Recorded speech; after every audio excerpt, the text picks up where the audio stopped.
Well, a reminder to keep your feedback and your thoughts coming. Of course, many insights that we are challenged by, and of course, views that we also need to interchange on. And a valid point that was also shared by one of our guests who asked a question earlier on today as to how do we make sure that these conversations don't grow old or stale?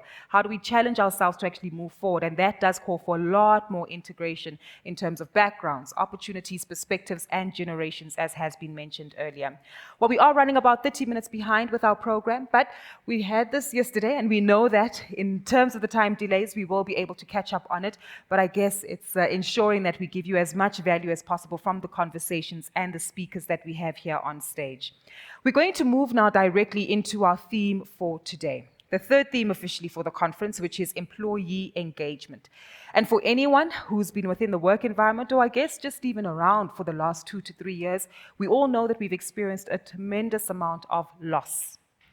Loss of jobs, lives, businesses, opportunities, livelihoods as well within the last 2 years. And this in itself speaks to trauma, wellness, integration, and fully unpacking and understanding how it is that we need to engage with individuals who are trying their best to be economically active, primarily those who work for organizations and institutions as employees.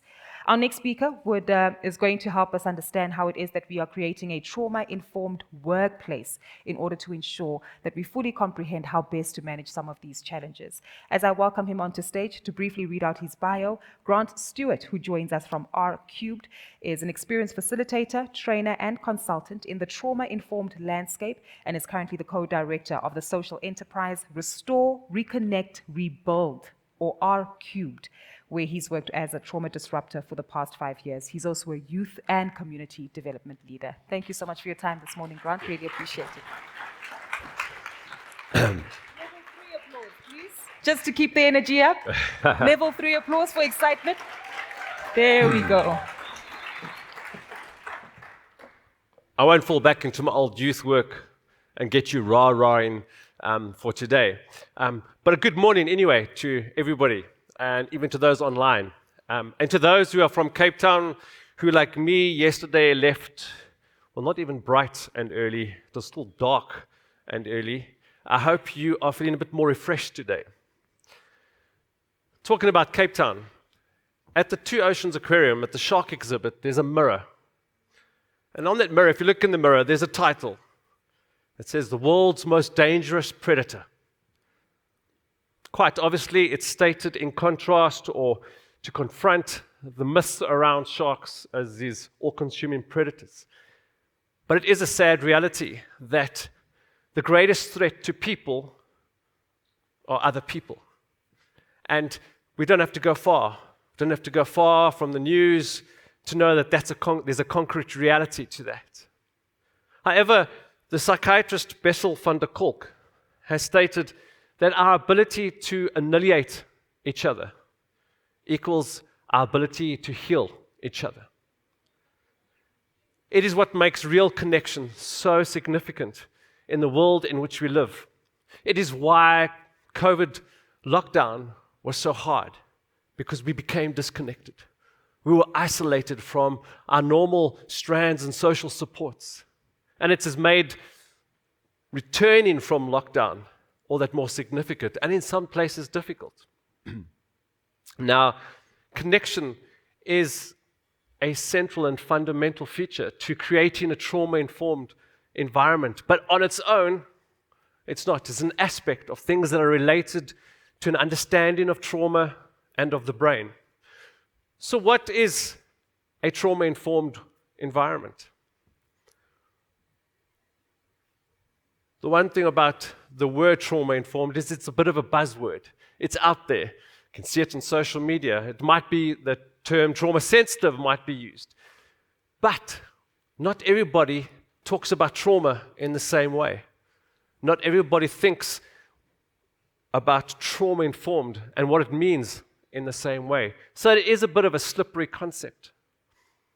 But nevertheless, it does not negate how important creating trauma-informed environments is. Whether it's in the corporate space, the NGO space, the school space, the community space, we need trauma-informed environments. We know that in South Africa, companies invest money into the health and well-being of their staff because of the toxic stresses that we have to deal with. We also know that as a country, not just as companies, we incur financial losses because of low productivity, high absenteeism, and violence in the workplace. But here's the thing, is that creating a trauma-informed environment can disrupt those patterns, can change it.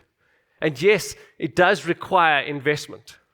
It requires investment in the well-being of staff, but in a way that goes beyond interventions, programs, workshops, departments, or even in some cases, a poster on a board. It's about transformation of culture. I want to talk to you briefly about 5 elements that make up a trauma-informed environment. Well, we don't have time to go into the whole process of how we develop trauma-informed environments, but these 5 elements are key guidelines to a framework. The first thing is we've got to, and they're 5 R's, so it's easy to remember. The first is that we must realize the extent of trauma. I mentioned a moment ago that there are different understandings, different conceptualizations of trauma. When I talk to people about trauma, mostly what comes up in the language is we use the terms post-traumatic stress disorder, or we talk about an event that might have happened in the past that was traumatic. And these aren't in themselves wrong. But here's the thing, is that trauma is not limited to this individual event that happened here in the past. Trauma is historical, and I mean ancestrally historical. Trauma is collective, trauma is individual, but also trauma is ongoing. We need to let go of this fallacy that for a lot of people, trauma is post. For a lot of people, trauma is not post. It is very current and present in their lives. The Adverse Childhood Experiences study has demonstrated how widespread trauma is across demographics. And so we see that trauma runs across nations, cultures, families, generations. More and more people are talking about intergenerational trauma. And some of those things merge in places in our country where there are far too many people who are carrying the scars of the past, who are having to experience violence in all its forms, physical, structural, economic, social, on a daily basis. And we can also add on top of that the COVID experience of the threat of the virus, of loss upon loss, our experiences of powerlessness. And in addition, there is the climate change anxiety that we have to deal with. This is trauma. And the thing is, trauma has an effect. It's carried in our bodies. And we don't always see the effects. We only often see the behavior, which we don't necessarily recognize as an effect of trauma. And we respond to that behavior. So the second R is we need to recognize the effects of trauma. So imagine, if you will, that when you go to work, you need to take your cup of coffee in your hand, all right, and there's coffee in it. And your job throughout the entire day is to make sure you don't drop your coffee mug, you don't spill your coffee, you can't put it down. So this is something you carry out throughout the day. Now you're managing this. And in the middle of the day, because workplaces can sometimes be traumatic, they can be stressful. We have coffee that gets added to that mug. And now it gets harder to try and make sure that it doesn't spill. Now think about, if you're spending so much energy trying to make sure that your coffee doesn't spill, how much energy and time and focus do you have for the task at hand that you have to get to? It's a bit of a visual representation of what I mentioned the adverse childhood experiences study has found of associations between adversity and poor work quality, low productivity, absenteeism, substance abuse in adulthood.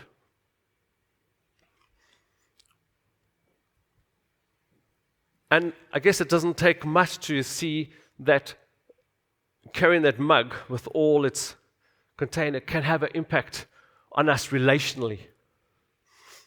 So just a brief and very quick chat about the brain.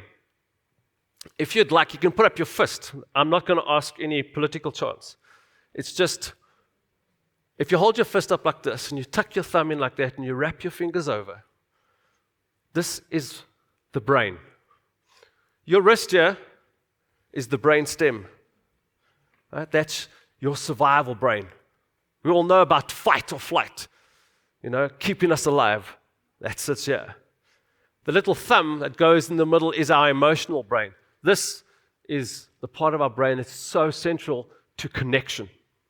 And then the fingers that curl over the top is our cortex, our thinking, reasoning, planning brain. When our coffee mugs are spilling, when we are dysregulating, our stress response is out of whack. When we are very threatened, this is what happens.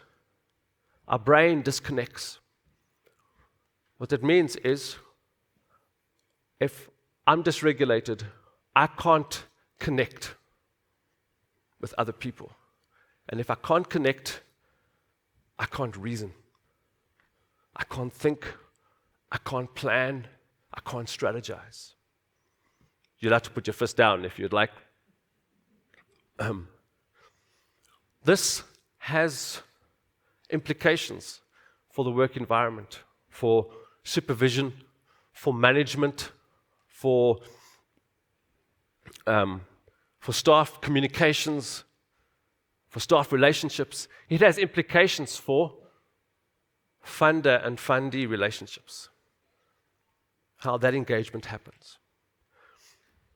If we understand the effects, if we can recognize the effects, then the third one is we need to respond. We need to be able to respond to it. And that response is located within an understanding of the brain, which we don't have more time to really dig into. But that's where it's located. The important thing to note, though, is it doesn't necessarily mean that you have to learn new skills. Sometimes the skills are there, it just needs the right lens or framework in which to place it. In our work with teachers have understanding of positive discipline, of growth mindsets, of things like the circle of courage. But what we found was they couldn't connect that skill and that theory to the reality in the classroom. And when we brought a lens of trauma, an understanding about trauma and the brain, it was a bit like an aha. One, they started to understand their own lives and their own behavior, their own experiences. And they started to make sense of their learners' behaviors, and then they could see the connection between these skills which they'd learned and how they apply it in the classroom. The fourth R, the important one, is we need to resist re-traumatization. It's about how do we avoid unnecessary repetition of toxic stresses, or to avoid or prevent unintentional practices of exclusion and dehumanization. And often that's got to do with power differentials. It's about the power dynamics in our society and how they are placed in our structures and in our workspaces and in the social spaces that we interact with. And for that, we have to think about things like race, gender, sexual orientation. That's why, as I stand here, I had to be consciously aware that I am a white, middle-class, middle-aged, cisgender, heteronormative male talking to you about being trauma-informed. It almost feels wrong. The things we've got to remember about this resisting re-traumatization is, one, people coming into our space, and we all do this, our brains are always asking the question, am I safe? You don't know it. When you walked into that door, your brain was asking, am I safe in this space? When they interact, they're asking, is this person safe? And if my past experience tells me that they're not safe, even if I've never met them before, but there's an association with someone from my past, the person will start to dysregulate. They will feel threatened. And we remember that when you are dysregulated and feel threatened, it's hard to connect. For those who are in positions of power and privilege, it means we have to start to invest in examining and critically reflecting not on our values and beliefs, which are your cortex. It's actually the lower sections around our implicit biases that we carry, that have been built in not just to ourselves, but our structures. This has implications as well for CSI. There was conversations yesterday about the power differentials between funder and fundee. We need to consider these things within the context of trauma and people's experiences of those in authority and power. And the last one, the fifth one, is we've got to reintegrate all this knowledge into the ecology of the workplace. And by an ecology of the workplace, I'm talking about your organizational space, the physical space, your management structures, your policies, procedures, and your relational space. It takes leadership to do that. And it's not that different to what was mentioned just around Ubuntu leadership. But it's got to start there at leadership level. So 5 R's. And one of the things I have to confess is I don't really have an organization to tell you, here's no organization I can tell you is trauma-informed.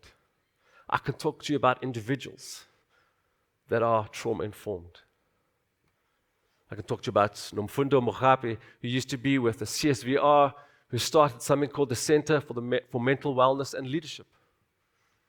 I can talk about schools in Cape Town and teachers and some principals who are trying to bring trauma-informed work into their spaces.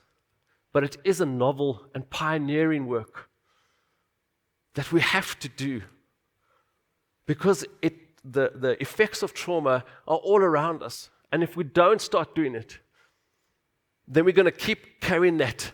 We're going to still struggle to find the changes that we are so desperate to see because we are acting at the wrong place. So often our interventions and processes are acting at this level of the brain.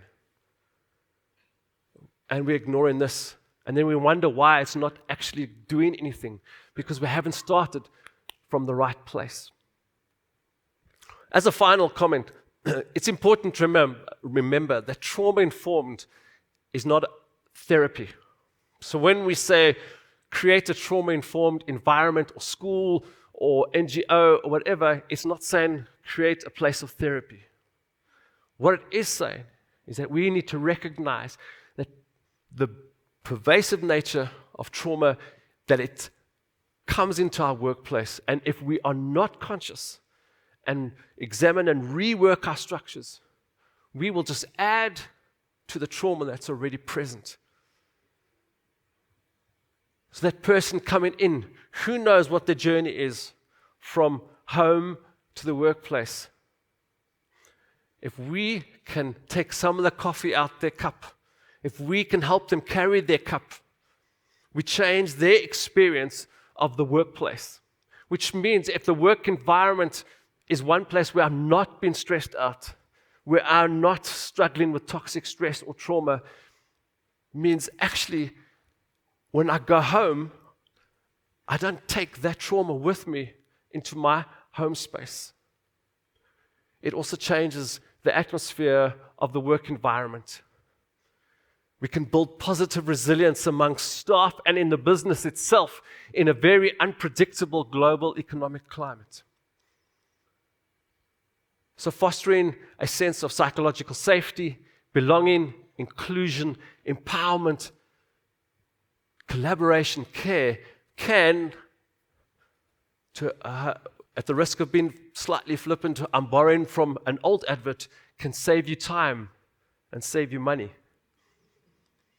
But not so much to put you first, because the commitment really is about saying we need to put people first. Because it's in putting the people first we can actually win. Thank you.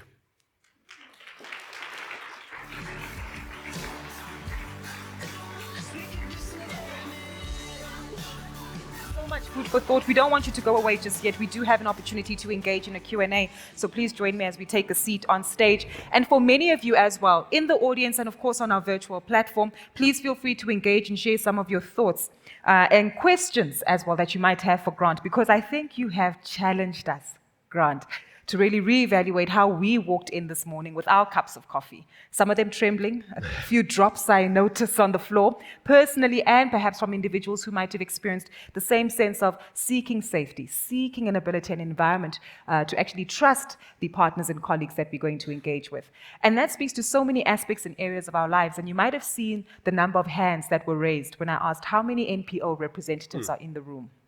And there's a wonderful comment that I see here from one of our participants who actually shared how it is that we as NGO participants actually share a lot of our trauma with those that we work with. The message is from Ronal Rademeyer. She says, this presentation hits home. We as NGO leaders are often so stressed, we worry about finances, staff, development. We worry about finances, staff, development, and we solve problems at a high rate every day, and we ourselves can become stressors to our staff if we are not trauma-informed, equipped to deal with our own trauma, and this should be part and parcel of our personal staff development as well as staff well-being programs. And I think this is an important aspect that you highlighted, because a lot of us think that, okay, well, let's check in the morning. Google how you're doing. Grant how you're feeling. And our check-ins might be superficial, right? So help us understand how it is that as NPO organizations and leaders, we actually need to understand how to unpack or develop and instill trauma-informed environments within the organizations that we lead. How much time do we have? Well, the clock says 9. I think so. I think check-ins are important, but check-ins are also connected to how safe people feel. So how do you make people safe? If I had to make you feel safe today, Grant, what would I have to do or say? Well, one of it is examining some of the, if I'm a leader and you come into my space, I need to recognize how I might threaten you. Okay, got you. Right? So there's a lot of self-reflection around, I'm a white male, right? And in a country with our racist past, and with the levels of gender-based violence, for any woman in this space, I need to recognize the potential that I'm a threat to you. So already, what things can I do to start to change that narrative around? So I need to, 1, examine my own self, but 2, can I be open to your critique to me? Sure. So what often we do as people is when people criticize us or challenge us, we close up, and now we're no longer open to change. And so part of the journey is, as individuals then, so this helps to create safe environments, is that if I can become body aware of how I respond to stress and to challenge, if I become aware of my body response, I can make choices to stay open and not close. So I know that where if you challenge me, if you call me out on my whiteness or my maleness or whatever it is, I know that if I'm starting to feel threatened by that, my place of closing is right here. I can feel my chest tightening. So then is a decision. Either I make a choice to resist it, or I go with it. If I go with it, we're not going to connect. Sure. And I think that's an interesting aspect that you mentioned, because a lot of us tend to go with what you're comfortable, right? With you feel the threat, your body reacts and responds in a certain way, and then you automatically cut off and say, oh boy, let me not engage in that further. So this is also educating us that as individuals within organizations, regardless of the leadership structure, one needs to exercise and practice a great level of self-awareness. Yes. How do we do that? We need a day for this, Yeah, right? you do. So there is the talk about mindfulness, and sometimes mindfulness is a bit overplayed. It's somewhat of a kind of another buzzword that we all talk about, and often it's just got down to become a good breather, right? And breathing's good, by the way. Practicing deep breathing. So that is one thing, becoming aware of what the state of my being is. So because trauma and stress and anxiety actually is so in our bodies and responds first. When we get triggered, it's in our bodies first. We need to become self-aware. We need to be body aware of how we respond to triggers. So that's the first thing. One, we need to, as I think it was Ronald that commented, we need to be aware of how much stress we are carrying. So we need to find ways to empty that cup. Got you. So self-care, and it's a thing I forgot to mention in resisting re-traumatization, is actually self-care is a massive part of that. Because if my cup is too full, I'm going to spill all over you. And so I need to find ways, what are the ways that I can do to empty that cup? So there's that thing of self-care, but it's also awareness of how I respond to people in challenges and threats and stress. And obviously, when you're under real threat, then don't disregard that. Yeah. This is not a case of saying when someone's attacking you now, you don't just be mindful for a moment when they're attacking you, breathe through it. No, trust your instincts. Run or fight, whatever. But in our relationships, in our social spaces, where that can sometimes get in the way of our connection, we need to work hard at recognizing what my triggers are and what your triggers are. Am I also aware of your body responses to what I've just said or done? Because if we're watching people's bodies and what they do, if you're alert to it, you can see people closing up or withdrawing or becoming aggressive. And then you can go, oh, wait, what did I just do?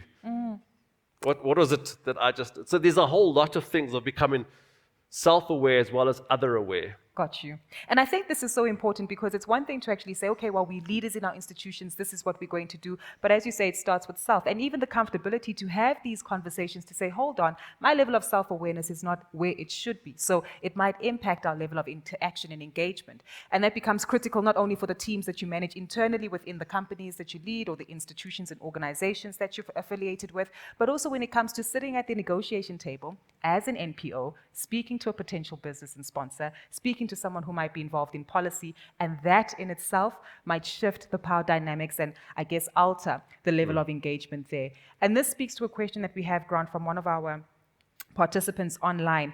And they say, thank you, you raise a very relevant issues and sometimes uncomfortable realities. But the question here is, have you got practical advice for organizations on structures that we can put in place to create trauma-informed workplaces?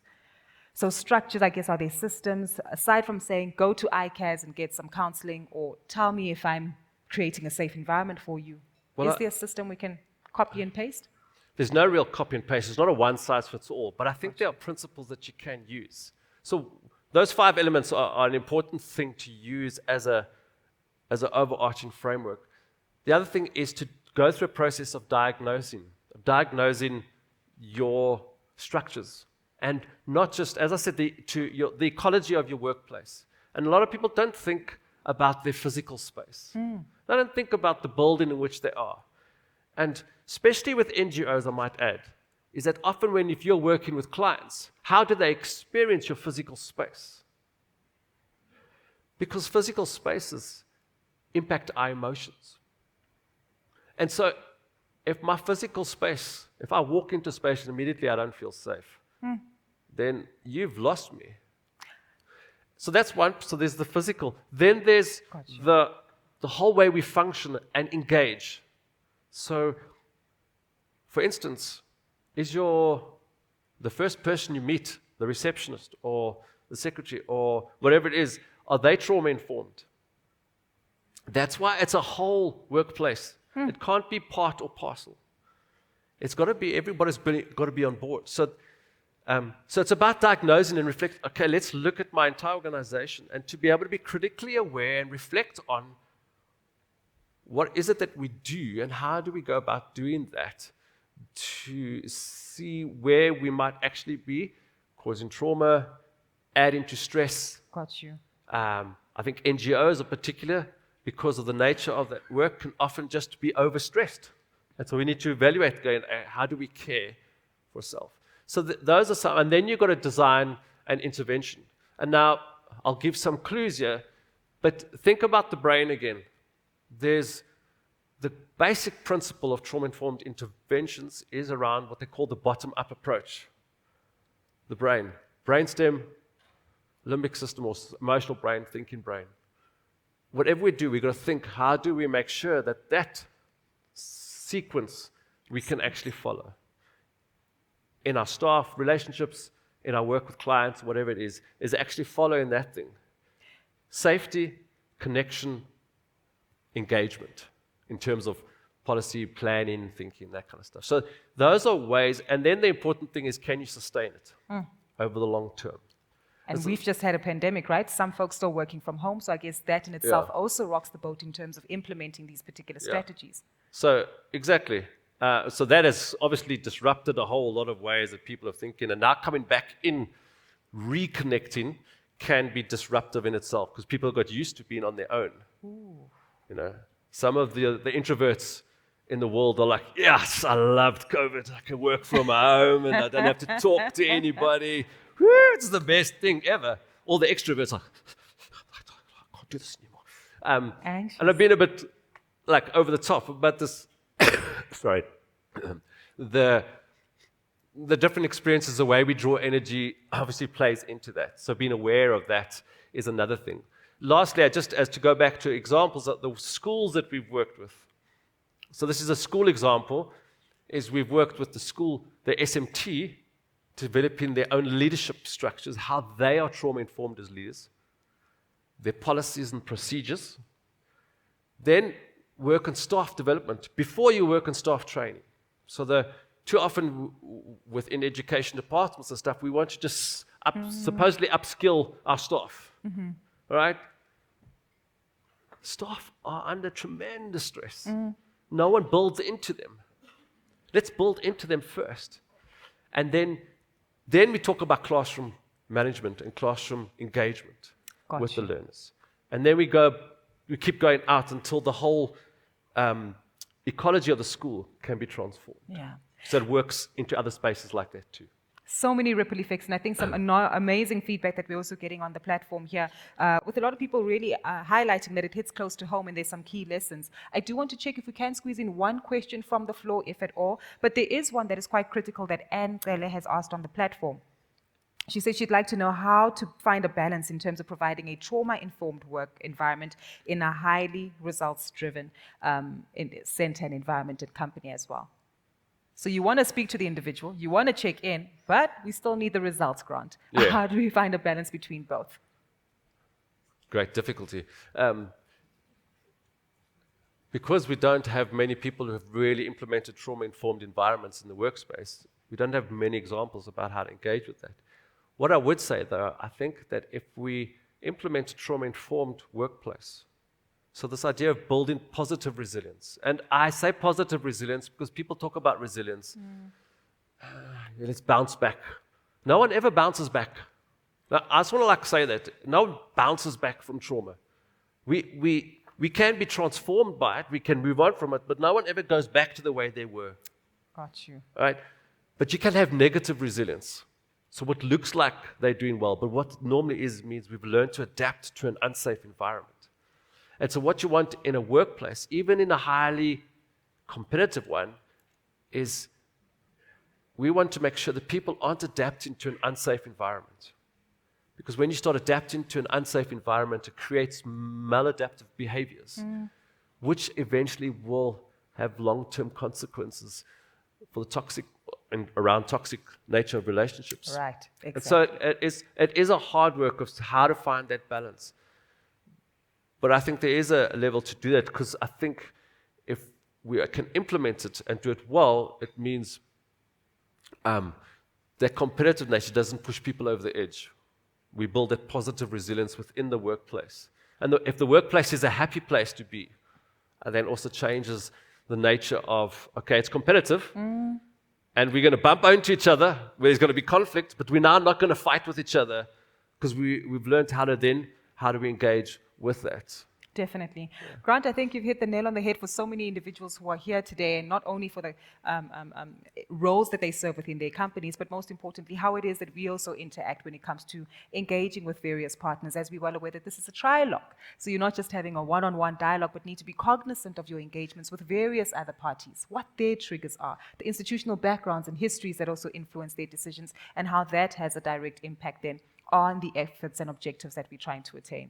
Thank you so much, Grant. I trust that everyone will be looking at you during the tea break, double checking our body language. Are That's we open? right, yeah. Are we closed? Are we engaged? Are we scaring people off? But you've really given us something to think about. Really appreciate your time, Grant. Ladies and gentlemen, applause for Grant, please, and his presentation. Thank you.